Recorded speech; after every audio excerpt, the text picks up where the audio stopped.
Olá, meu nome é Gustavo e eu tenho medo de filme de terror. Tinha.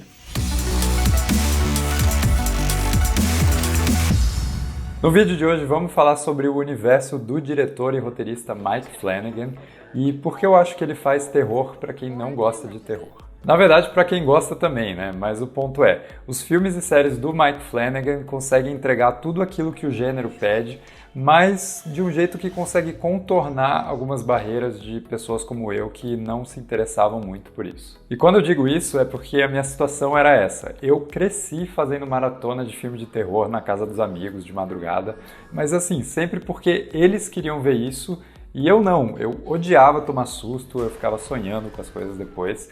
Mas eu estava em minoria, então eles escolhiam e era isso que a gente assistia. E aí eu arranjava jeitos de passar por essas experiências meio que amenizando a coisa toda. Então eu costumava pegar meu Discman e ficava ouvindo música do John Williams enquanto passavam os filmes.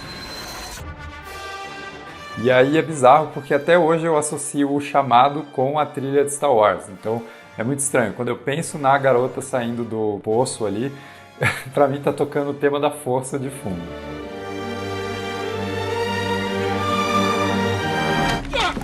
Só que já tem um tempo que eu tenho me interessado por esses filmes dessa nova fase aí que está sendo chamada de pós-terror, os filmes que usam a linguagem do gênero, mas que tem algo a mais a dizer, seja uma reflexão social, psicológica, ecológica.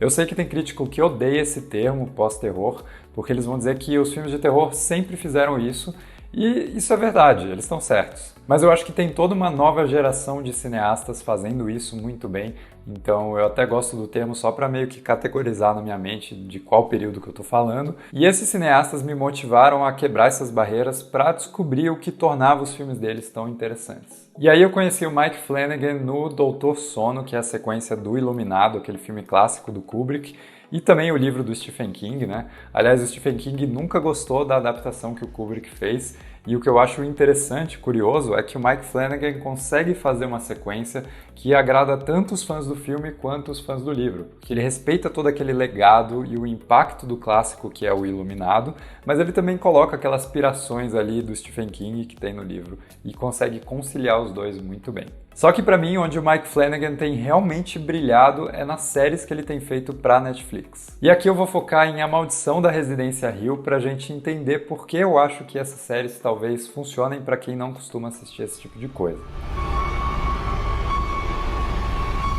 A Maldição da Residência Hill.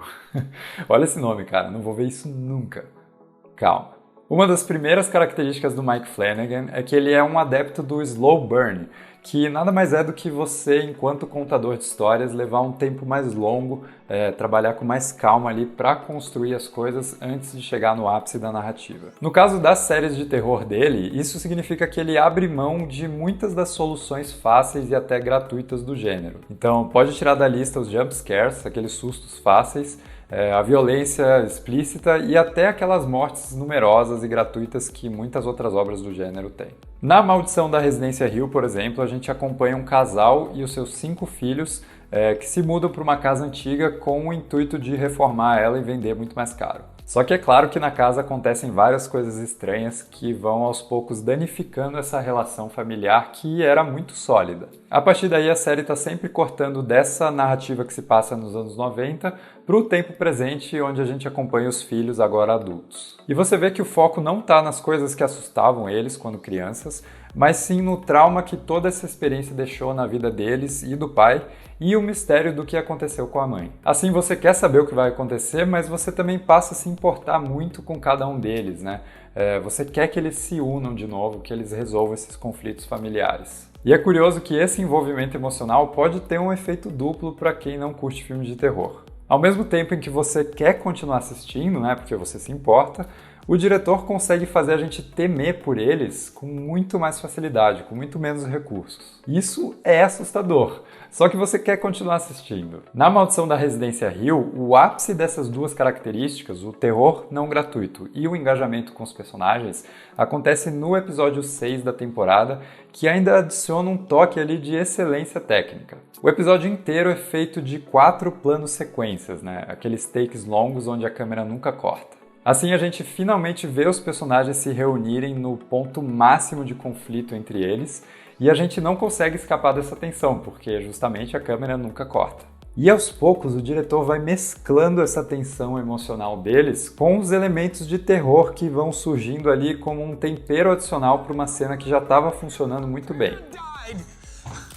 E com isso ele consegue inserir momentos assustadores que surgem de um jeito super orgânico, mas que são muito mais toleráveis para quem não gosta disso. Então, ao invés de pular da cadeira, você sente um arrepio ali descendo, mas o take continua e os personagens retomam esse conflito entre eles, então você continua assistindo. Ou seja, o terror está ali para reforçar o drama. Nobody could see me. E tem ainda uma outra recompensa para isso tudo, por toda essa experiência de passar por algo assustador, de sentir medo, de ficar perturbado, que o Mike Flanagan faz muito bem. Ele sempre tem uma mensagem, ele sempre tem algo a dizer. E tudo que a gente vê na série é uma alegoria, é um subtexto, é uma representação simbólica dessa mensagem. Isso está presente tanto no jeito como a gente interpreta os personagens. Então eu acho que a gente pode encarar cada um dos filhos ali como os estágios do luto, negação, raiva, barganha, depressão e aceitação, ou mesmo na conclusão da história em si, onde a gente vê que os fantasmas na verdade são os nossos arrependimentos, os nossos erros, os nossos desejos. Essas são as coisas que realmente nos assombram e nos perseguem. E uma coisa que combina bastante com essa abordagem é que o estilo de direção do Mike Flanagan tem uma pegada bem realista, bem pé no chão. Ele retrata o sobrenatural sempre ancorado no que seria plausível. Então a gente vê muito efeito prático, muito efeito de maquiagem, muito truque de câmera, como se fosse um ilusionista mesmo criando essas coisas e não só recorrendo à facilidade de fazer monstros e figuras ali sempre na computação gráfica. Ah, mas eu não quero ver porque eu não acredito em nada disso, ou então eu não quero ver porque eu acredito em tudo isso. Cara, para mim o cinema e a arte não são importantes porque eles te dizem exatamente o que é a verdade. Eu gosto muito de uma frase do Picasso que diz que a arte é uma mentira que revela a verdade. Só que essa verdade para mim não seria uma única grande verdade absoluta, mas sim um pequeno fragmento de verdade da experiência humana que você pega ali e acrescenta na sua própria experiência, às vezes concordando e às vezes discordando dela. E o trabalho do Mike Flanagan usa a perturbação que o gênero do terror causa para te colocar num estado de inquietude reflexiva e quem sabe tirar alguma coisa dali para que você leve isso junto. Ele te recompensa por você estar disposto a confrontar esse medo e para quem não costuma assistir esse tipo de coisa, eu acho que isso é bem estimulante. Eu usei A Maldição da Residência Hill nesse vídeo como exemplo, mas quem sabe eu não fale também de Missa da Meia-Noite, que saiu esse ano e que eu acho que é ainda melhor. Então me diz nos comentários o que você achou, porque isso sempre me ajuda a escolher o que eu vou falar aqui no canal. Muito obrigado por assistir, se você gostou deixa um like, se inscreve no canal, toca no sininho para ativar as notificações e não esquece de dormir com a luz acesa hoje.